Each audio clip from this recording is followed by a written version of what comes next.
It's the dreaded overconfidence level of any sport.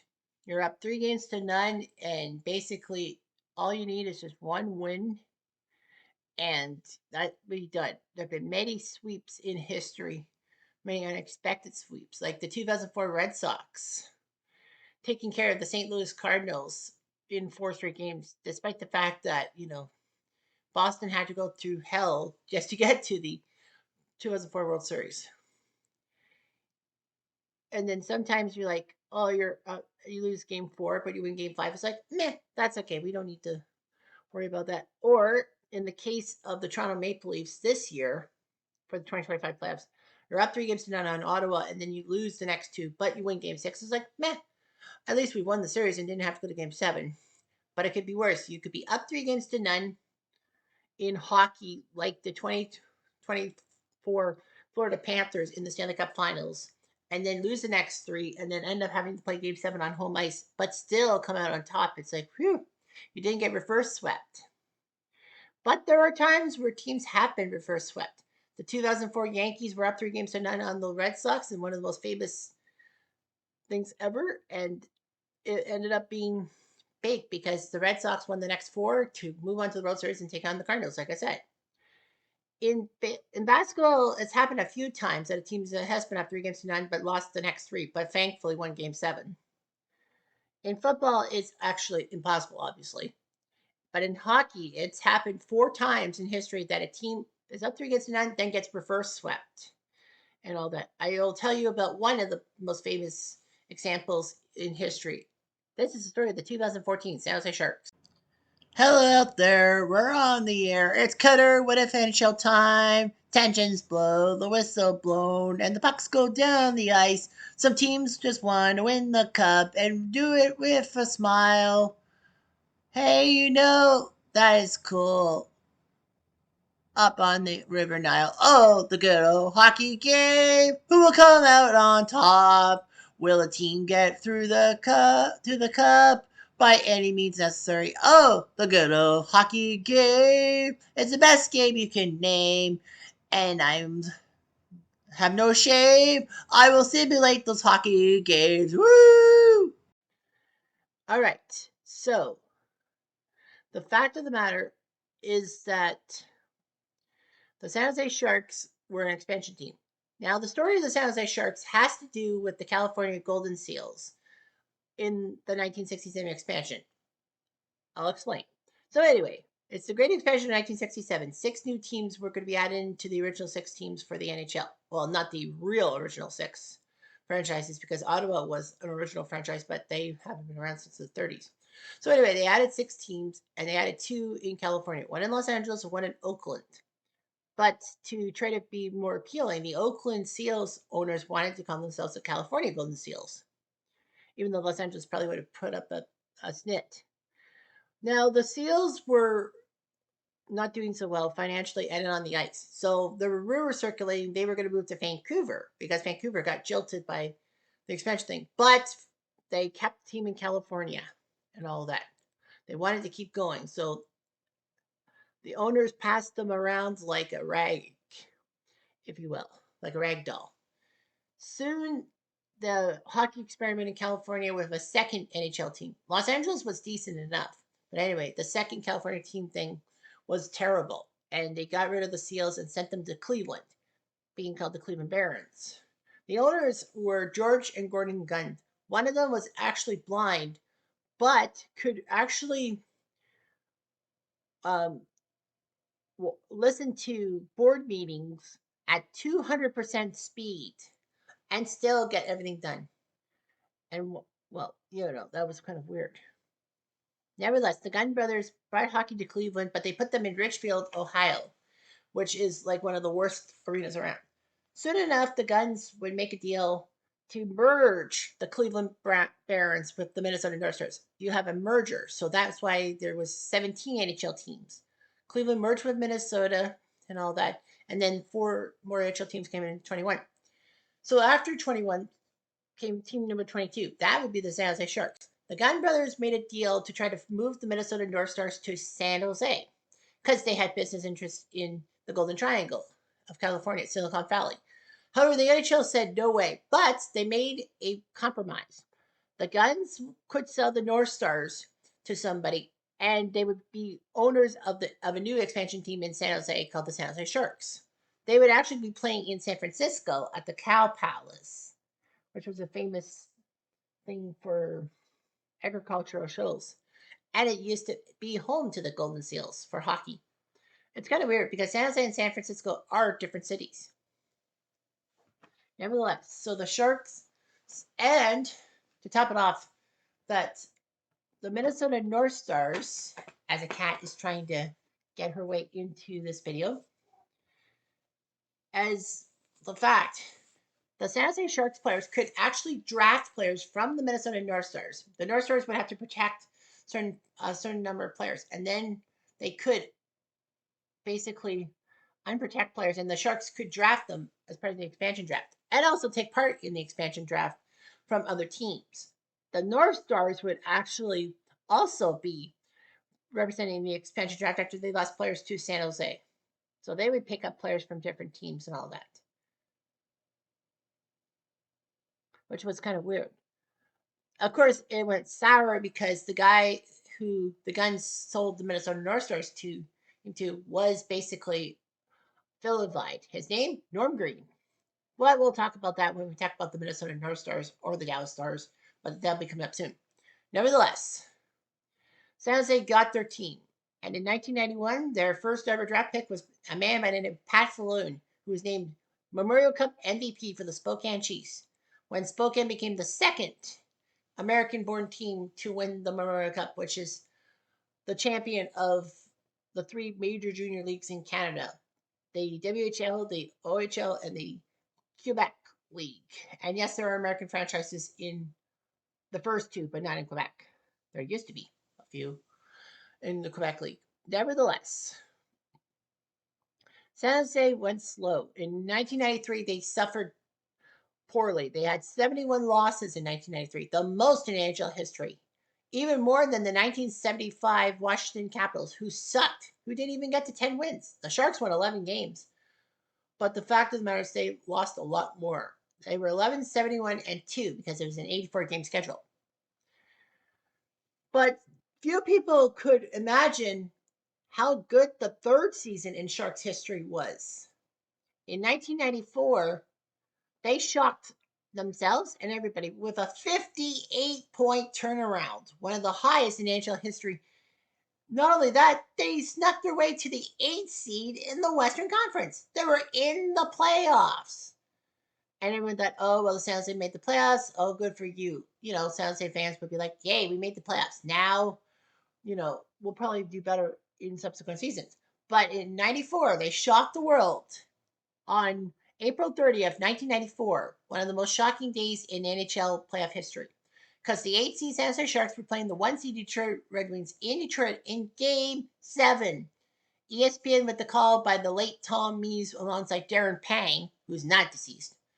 But the Sharks won thanks to Chris Osgood being a rookie goalie for the Red Wings at the time, making a terrible pass, and then somehow Jamie Baker scored the goal. Sharks win the game. They're going to the Western semifinals.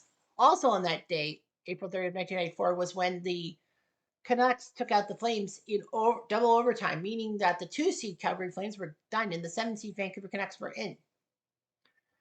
So, thanks to reseeding, the Sharks would take on the Leafs, whereas the Canucks would take on the Stars. Canucks took care of Dallas quite easily. The Leafs needed 7 games to get rid of those pesky Sharks. And the Sharks were up 3-2 and almost won Game 6. They were a post away from shocking the Leafs and going to the Stanley Cup semifinals. You'd be thinking, well, that's the what if, is the 94 San Jose Sharks. I wish it was, but it isn't, for obvious reasons. The Sharks would play the Red Wings again in 1995, but this time it was different. 24 goals against in 4 games by the Sharks. They were blasted by the Red Wings, who made the Stanley Cup Finals and lost to the Devils. Nevertheless, the San Jose Sharks would do decently. They picked up Joe Forden in a massive trade in 2006 after the Bruins didn't like Forden because he was underperforming. He proved Boston very wrong, as he was a superstar who actually won the scoring title despite the fact that he played for multiple teams in a season, which is unusual, to say the least. So, anyway, nevertheless, the Sharks were decent and all that. And they have been decent. They got to the 2016 Stanley Cup Finals against the Pittsburgh Penguins, but fell to the Penguins. That's been their high point. So anyway, let's talk about the 2014 Sharks and why they're the what if and not 94. So this is the 2014 San Jose Sharks at I think the 23rd season in the NHL. For the 10th consecutive season, they qualified for the playoffs, but fell to the LA Kings. So 2014 was actually the first season of the bullshit division rule, meaning that the top team in each division would face a wildcard team, and number 2 and 3 in the divisions would face each other, and then the top 2 point getters for teams that didn't come second or third would would get wild cards. Phoenix did not get enough points, as you see here. The Ducks had 116 points. The Sharks won 11. Kings 100. The Sharks technically were fourth in the Western Conference, but they don't do it that way. Regular season they were decent, and then the playoffs came, and then they had a fantastic game. They won 6-3 and 7-2 on home turf, and then they went to LA, won it. I think it was Forden who scored, or was it Marlowe? Can't remember. But anyway, the Sharks were up 3 games to none, and it was over, seemingly. Unfortunately, though, the Kings showed prowess, and every game was a 3 or 4 goal blowout by the Kings. It wasn't even close. The Sharks just couldn't close it out. They scored 1 goal in their final 2 home games, games 5 and 7, and it was like, how the fuck did they botch it? It was like no way. So anyway, the Sharks became the fourth team to blow a 3-0 series lead. In 1942, the Leafs were the first one to take us to be down 3 games to none and come back. The Red Wings looked good, up 3 games to none in the Stanley Cup final, and a 14-year-old from Toronto named Doris said she couldn't go to school if her team was embarrassed in Game 4. So basically, the Leafs said, let's help this Doris girl out, and somehow won the next 4. It didn't help matters for Detroit that Jack Adams, who was the coach and GM of the Red Wings, got in trouble by berating and putting his hands on a referee after a Game 4 loss, meaning he was benched for the rest of the series. Now, of course, the 1942 Leafs are not the Leafs represented for the what if, because not only is it like, no, that's not the best what if for Leafs in ever, it's the fact that it was in a Stanley Cup Finals and no simulation, no redoing the Stanley Cup Finals. The 1975 Islanders were the next team to come back from 3-0 down against the Pittsburgh Penguins in what they call the quarterfinals, if you will, when Pittsburgh was actually decent in the 70s. So yeah, the Islanders shocked everyone. They were a third-year team. They would take on the 75 Penguins. I could have done the 75 Penguins, but I don't think I'm doing the 75 Penguins, am I? No, I didn't do the 75 Penguins because the 93 Penguins were a better what if story. I mean, they were supposed to crush everybody and make the Stanley Cup Finals and probably win. So anyway, that wasn't it. And then the third team to blow it was the 2010 Bruins against the Flyers. Bruins looked good up 3-0. Tuukka Rask was looking good in the net, but then the Flyers found their voice and came back. And no, the 2010 Bruins were not the what if for Boston. That was 2023, because how can you win 65 games and not blow it? So this is the only team in NHL history to be down 3 games to have a 3-0 series lead, blow it, and be the subject of a what if. Okay, so you see the players' stats and the transactions and all that. Well, anyway, Dan Boyle's rights were traded from the Sharks to the Islanders at the end of the year. They lost Dominic Moore to the Rangers and Scott Gomez to the Panthers. No big deal. They've got Bart Goudreau from North Bay as an undrafted player. And they signed Patrick Marleau and Joe Forden to some big contract extensions and all that. none of their draft picks in 2013 were good. There's also one major storyline is that I know it's self-serving, but here's what happened. So I was predicting the 2014 Stanley Cup playoffs on Facebook, and I said all the teams who qualified. If the San Jose Sharks had won either Game 5, or 4, 5, 6, or 7, one of those 4 games, I would have done something impossible. I would have gotten all 8 first round opponents right. I picked every 2014 first round matchup correctly, except for the Sharks and Kings. I even predicted Minnesota over Colorado because I'm thinking Colorado's going to fumble against the Minnesota Wild in Game 7.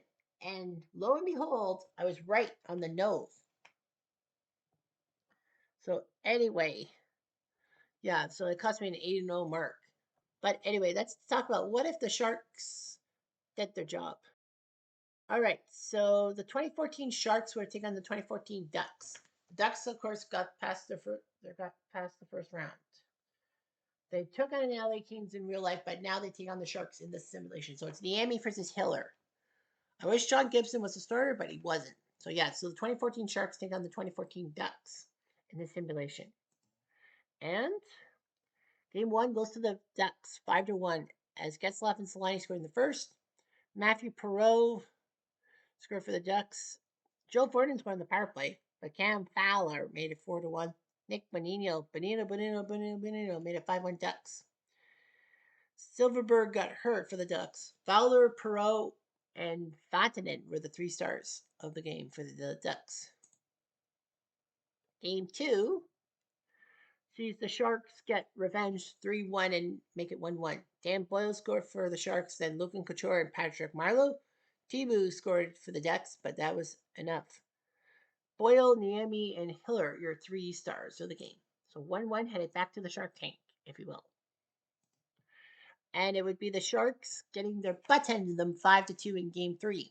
Pavelski did score to make it 1-0, but the Ducks scored 3 goals in the middle period. Ryan Getzlaf, Jacob Silverberg, and Ryan Getzlaf.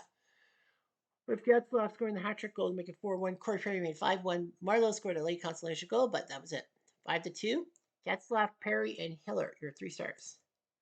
Game 4 sees the Ducks win 4-3. So the Sharks are down 3-1 to the Ducks. So doesn't happen. Pavelski scored twice in the first period. Palmieri made it 2-1. Couture made it 3-1. It looked good, but then Getzlaf, Guglielmo, and Bonino made it 4-3. A great third period. Bonino, Pavelski, and Niemi, your 3 stars. So the Sharks are in trouble. They're down 3-1, headed back to Anaheim for Game 5. And unfortunately for them, yeah, no penalties. Really? Wow.